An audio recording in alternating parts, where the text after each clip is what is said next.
This is Got the Fix It Guide. Today we're replacing a dryer belt on an old Maytag dryer. These are great dryers. They go for years and years.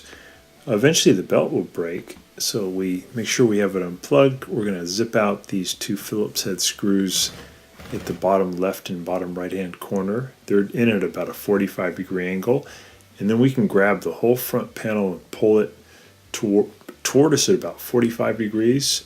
And the upper clips will release. You just kind of slip this panel out of the way, and then we have to remove the manifold. That's this big gray thing in the way. There's 4 screws on the 4 corners that you remove. I'm just pulling out the old belt.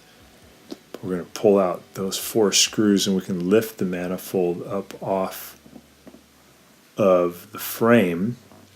And that will allow us to slip the new belt over the tumbler for replacement. I've already grabbed the old belt and pulled it out because it was broken. This is the old pieces of it. And I just got to remove that front manifold now by removing those 4 screws. So I got that out of the way. Here's the new belt. And I'm going to put it on kind of backwards with the cloth side facing inward on the tumbler and the rubber more sticky side facing outward. This is kind of opposite on the way most dryer belts are put on, but this is how it's done on the old Maytag dryer. So it's just backwards. The cloth side is facing in on the tumbler. Here's a couple of diagrams as viewed from behind the dryer. This is looking in at how the belt is routed over the idler pulley.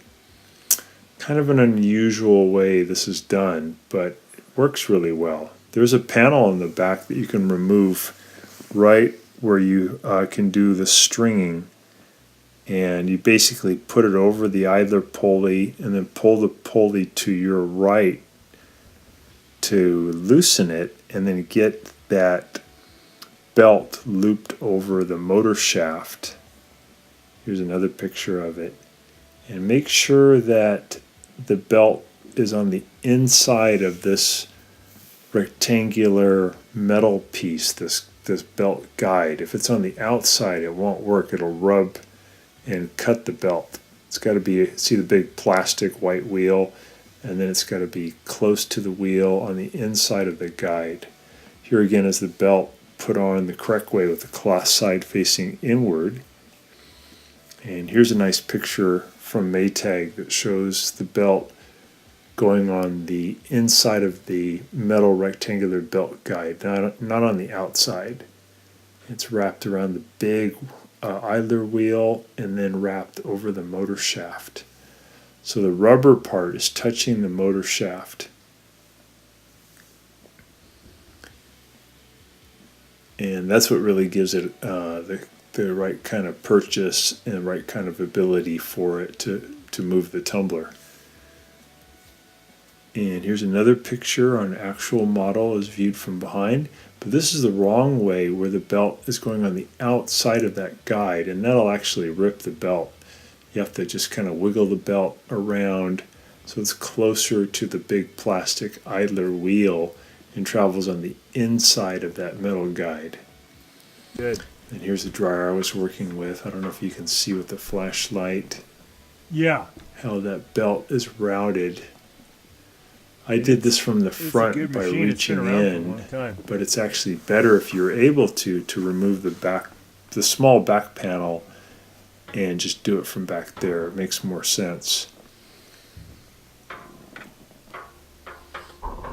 So I put the camera here a little closer so you can kind of see how it goes over the big plastic idler, and then it runs, the rubber part runs over the motor pulley in the grooves and then up over the tumbler.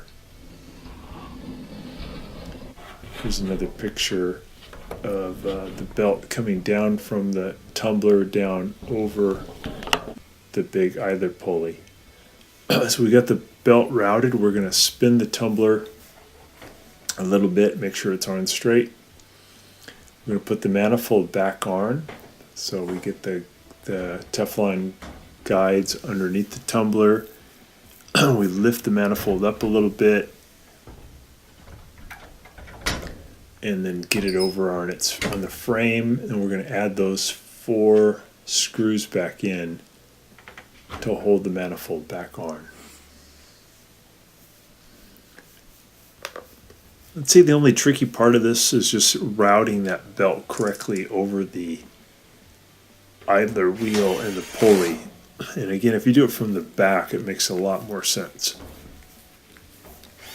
Putting those screws back in to hold the manifold on.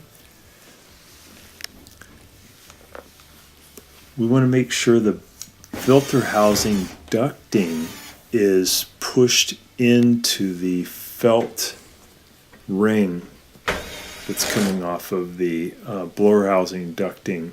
We'll see here in a second. Sometimes it's hard to slip it in. You have to kind of use like a horseshoe almost to get it back in. See right here, my fingers on the ducting. I want to move this felt back a little bit with a standard head screwdriver to help get the ducting in there tight. You don't want there to be any gap. There we go. I'm going to push it on in. Good, that's tight. Very good.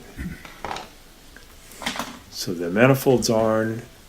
Everything's looking good. We're going to put the clips back in the top at about 45 degrees. Push them up in there. And then they should hook in, and then just let it hinge down.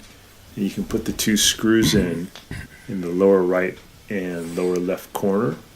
Zip those in. And then you can give it a test. Just make sure when you turn it on that it sounds good, that it's spinning good. Hear any weird sound, it could be that the belt is not routed correctly. And it's okay, just look at the diagram again. Try to do it from behind through the little access panel. It may take a couple of tries. Most other dryers, by the way, it's much easier to route the belt. This is just an old system, an old way that does work, but very few dryers are using this system anymore. So we're going to set the timer. We're going to plug it in. Give it a little test drive.